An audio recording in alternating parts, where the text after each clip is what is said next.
Yo, what's up guys, it's your boy Nitrostorm here, welcome back to Revive the Witch.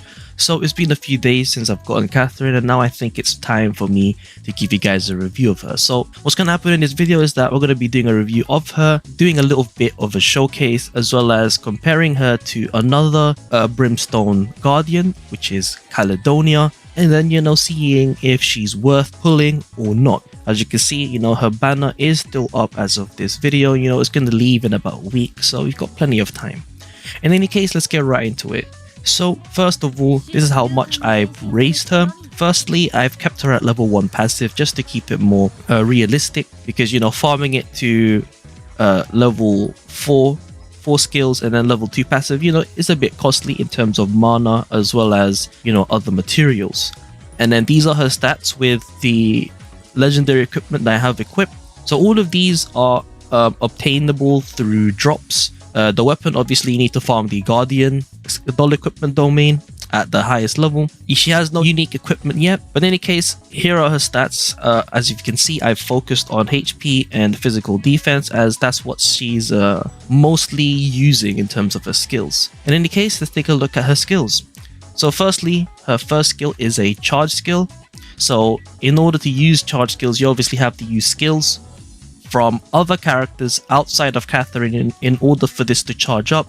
And after 4 skills that aren't hers are activated, then this skill will activate. So similar to Caledonia, they both have a first skill that is a charge skill.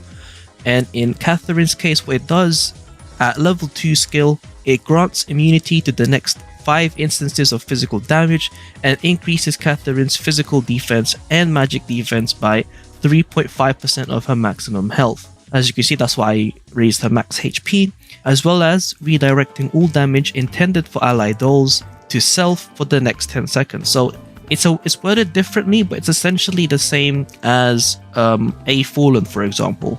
And over that, she also recovers her own HP equal to 35% of her own physical defense every second, hence why I was raising physical defense. So as you may already tell, she is a physical defense based tank. Now her second skill, Banner of Glory, this one costs 3 chaos to use. Similar to Caledonia, she also has a chaos skill that costs 3 chaos to use. But in Catherine's case, it grants all allies a shield that absorbs damage equal to 103% of Catherine's physical defense for 10 seconds. So again, using her physical defense, as well as applying a Blessing of Glory effect to all allies for 10 seconds. So what it does, the Blessing of Glory that is, upon dealing damage 5 times, so this will be, in terms of the person who has the buff, so it's separate. So for example, Catherine hitting 5 times is different to Caledonia hitting 5 times. I think that's how it works. In any case, upon dealing damage 5 times, deals extra physical damage equal to 210% of attack to all enemies, stuns them for half a second, and then reducing their physical defense by 60% of Catherine's physical defense. So every 5 instances of damage dealt, so Caledonia is a good contender, and other assassins, as they deal multi-hit attacks, so they'll be able to proc the extra physical damage, as well as the 0.5 second stun, as well as, Catherine's physical defense debuff based on her own physical defense. So as you can see from her skills already, just from the first 2, her stats are reliant on high HP and high physical defense, and some attack, just to get a bit of offense there. And last but not least, her passive. So at level 1 passive, what it does is that on skill use, so I think when she uses a skill, Catherine herself, it'll increase the damage taken, so general damage, taken by the enemies, so all enemies, by 15% for 10 seconds, and then at level 2, it's 30%, so the effect doubles, hence why you'd want to make her passive level 2 as well. Alright, so just by looking at her skills, you can tell that she has a very nice kit. So it meshes well, in terms of synergy with her own skill set. Her first skill, it blocks some damage, physical damage, buffs her own defense and physical defense, and recovering her own HP, so self-sustaining. And then her second skill gives everyone a shield, so can still protect everyone, as well as giving a damage buff due to her debuffing, and then crowd control. And then here, everyone takes more damage, than enemies. So as you can see, she has a very good kit, very helpful for Brimstone physical teams. I mean, obviously, Brimstone is only physical, so now that we've got her skills out of the way, let's quickly compare her to Caledonia, as they both have a similar skill build. By skill build, I mean charge first skill, 3-cost second skill, and then a passive. So for Caledonia, we'll just quickly gloss over it.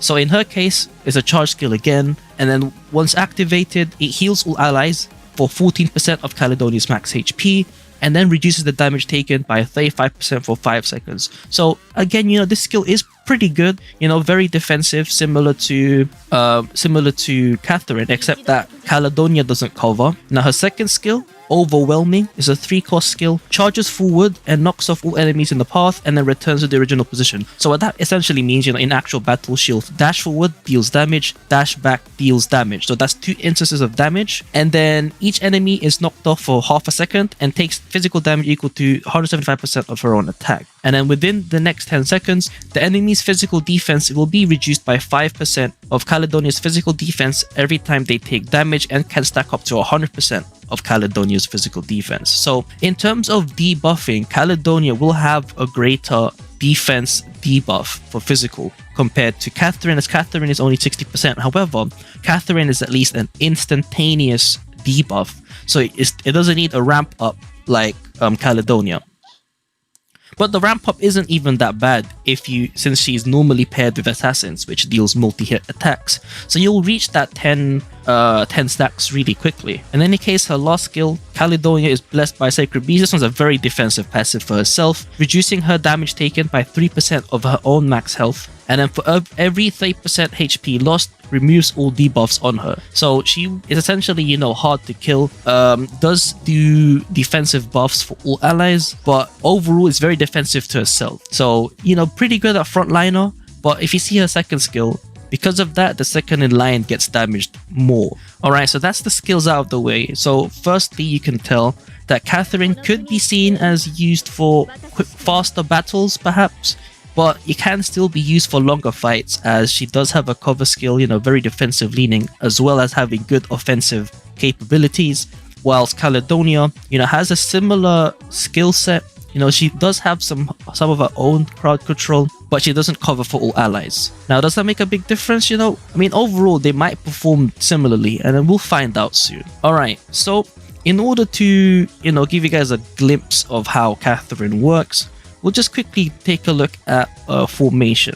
So her best way of use in terms of auto is actually default auto, because if you can see here, you can see that they will use Catherine's second skill, once every other chaos skill. So you can see that it will rotate between Solania's second skill and Catherine's second skill, so which is pretty nice.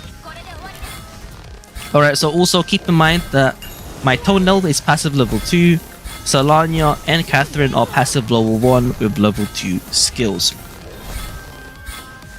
So if you can see there, we'll do a quick damage comparison. So the DPS outside of burst is around, I guess, 120k, and then during Arcana burst, okay, it's around 120k, right? So let's take a quick comparison. So if we have Caledonia instead, like so, of course we're gonna have to make it a fair test. So we'll give Caledonia all the equipment that our Catherine had. Alright, there we go. So eventually you'll see that she will have a higher physical defense debuff compared to Catherine over time. So let's take a look. So we'll turn the DPS on, and then we'll see how high it can get. So for Catherine, we did see 130k, but it was on average 120k DPS. So we'll just see. So we'll wait until the next Arcana burst, so we give it more time. So right now you can see that the DPS is a bit, well, actually it's pretty low. Hopefully it does get higher, because we did give Catherine's one more time. Alright, let's see now. Okay, so now see the DPS is around 75k. So I guess there's a clear difference in terms of DPS, which is, pretty interesting. I didn't expect it to be this large. So even with the extra physical defense debuff, perhaps because of Solania's passive ignoring enemies' physical defense, that has something to do with it, but we can clearly see that Catherine does provide a higher damage output, probably because of Blessing of Glory, the extra physical damage equal to 210% of her own attack, as well as this skill. On skill used, increasing damage taken by all enemies by 15% for 10 seconds. So I guess you can say there's a clear winner here already, which is Catherine. So, it's pretty unfortunate. I didn't expect that.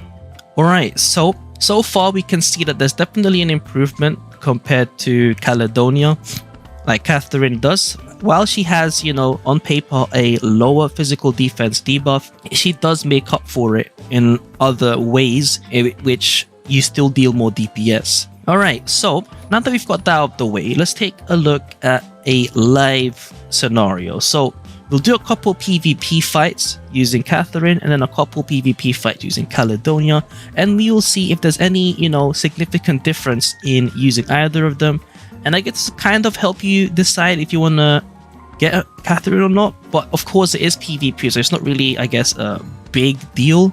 But we'll do some anyway, just for, formalities. So as you can see here, we've got a pretty tanky team here. Good, well-built characters. If you take a look at this Akasha, very nicely built. She's got the unique equipment as well. So we'll quickly do a couple fights with Catherine, just see on average like how long they take and stuff. As you can see, they'll always start with Solania's S1. And then we'll only heal with Tonel if we're on burst or if we need the healing. Alright, so that took 15 seconds. So hopefully we have a similar scenario for the next fight. And if we do, we'll switch to Caledonia. Alright, so I think this team is similarly tanky, right? So we'll quickly switch to Caledonia here actually. Alright, so we've fixed that. And now let's try again. Alright, so a similar scenario, similar way that the skills will work, Caledonia using her second skill and stuff like that.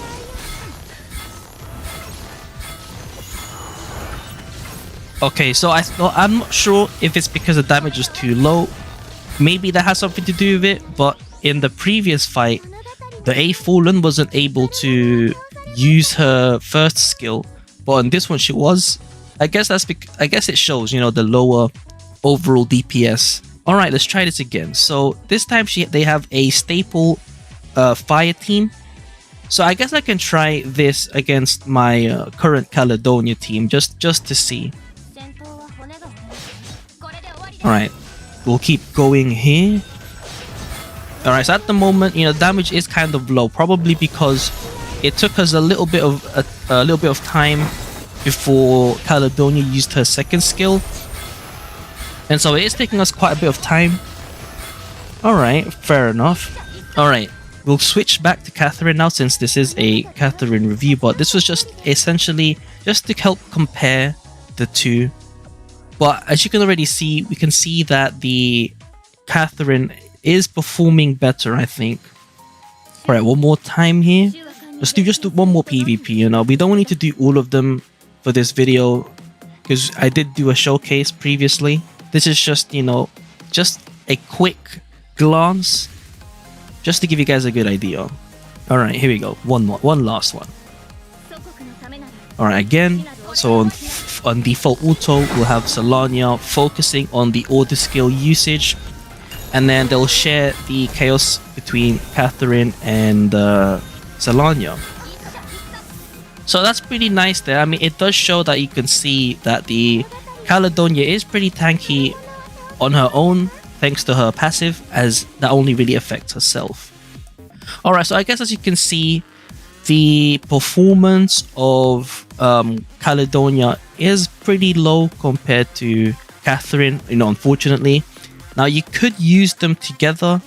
So in this case, we'll have them both like that, Catherine up front this time, and then we'll just get random Brimstone just to fill the back row and get the 15% stat boost, and then we'll compare it to see compared to Team 1, right? So Team 1 had no team buff, right? But no element buff, but they did do good damage. So we'll just have to see here. Alright, so I'll just quickly temporarily get some gear here. We'll just use hers here. There we go. Just to get the physical defense up. Alright, let's test this. So I think this will also work best in default mode for sure. Now the only issue for this team is that it'll take a while before we even get to Arcana Burst because we don't have anyone in the charge slot for Chaos. So it'll take us a bit of time before we reach the increased damage part. So let's see how much damage you'll deal here.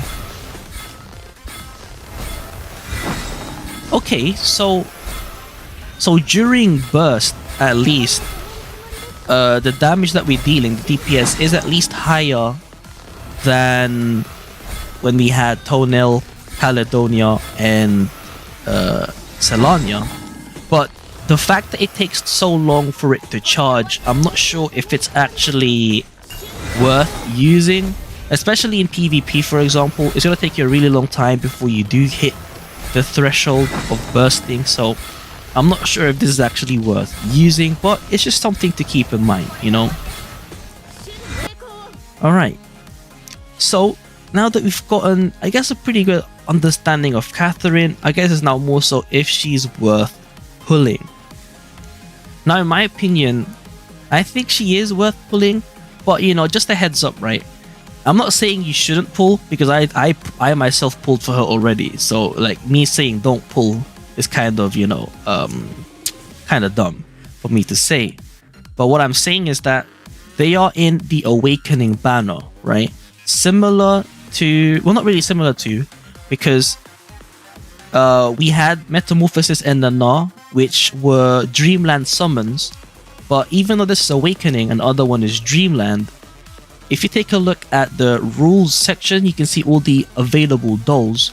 You will see that Metamorphosis is here. Matt Vife is also here from the Battle Pass. And we also have Nana, who is also Dreamland. And Matt Vife is a new character from the Battle Pass. I'll make a video on her if you guys want, you know, just to see if she's worth or not on paper. But yeah. So as you can see, you might be able to get spooked by her. Like if you've seen my previous video, summoning video for Catherine, you'll see that I've pulled Nana. She was new. That's on my other account though, the one that I support the game with. So, you know, just a heads up, you know, she's not a limited character, exclusive character. For example, Solania, Sir Civi, Christmas Flora, which you don't see on the list. So just a heads up, you know, if you're really low on currency right now and perhaps you're not able to pull right now, you could wait until she is featured again. But you also have to keep in mind that when she's not featured, it's going to be much harder to get. But you could possibly become spooked and get her. So overall, do I recommend pulling for her? I would say yes. She will definitely help out your physical teams by a large margin, in my opinion. Well, specifically Brimstone physical teams. The reason why I say that is because if you take a look at Saltstone teams, you know, physical Saltstone teams, well, Saltstone teams are only physical for the time being anyway. Normally the best team for bossing, like single target bossing, is the free character that we obtained from the Christmas event, Dorin, Toenail, because of her passive, very strong passive, as well as attack buffs, and Yui, which is a free-to-play obtainable character through saving up PvP points that you get doing Chronospace Breach. And so because of that, you know, it's kind of difficult to fit in Catherine into that team. Now, it could be possible, but Dorin does give pretty strong buffs, and on top of that being Saltstone, you can get the element buff, which is an increase in stats. So hopefully I didn't miss anything in regards to Catherine, how she performs. I guess one quick thing actually. So there's a new mode, Path Not Taken. If you guys want me to make a video on this, do let me know. Essentially, if you take a look at the ranking list, you can, if we take a look here, the first instance of Catherine, we will see if my eyes do not deceive me, I guess you won't see, yeah, right here. So 28th place. So it's still pretty good though, 7,200 score. As you can see, you know, I'm kind of finding it a bit difficult, you know, since I'm free to play. I don't have enough mana to upgrade my characters to passive level 2 and stuff. And then if you take a look here, this is the magic stage. Okay, this is the physical stage. So as you can see from what I've mentioned before, the Saltstone team, they're pretty much used everywhere. You know, no space for Catherine for the UE comp. But in terms of Brimstone team, as you can see, the one that I've used, it's up here. But yeah, so overall, she is definitely useful for Brimstone physical teams.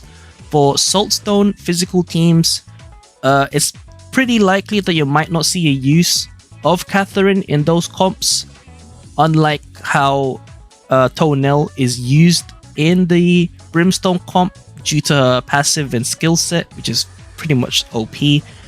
But yeah, hopefully this gives you guys a better understanding of Catherine's kit. If you guys do have any more questions or stuff that I've left out, do let me know in the comments down below. I'll add it to my pinned comment to ensure that everyone is well informed whether they should summon for her or not. It's been your boy Nitrostorm. I'll see you guys in the next stream or video. Peace.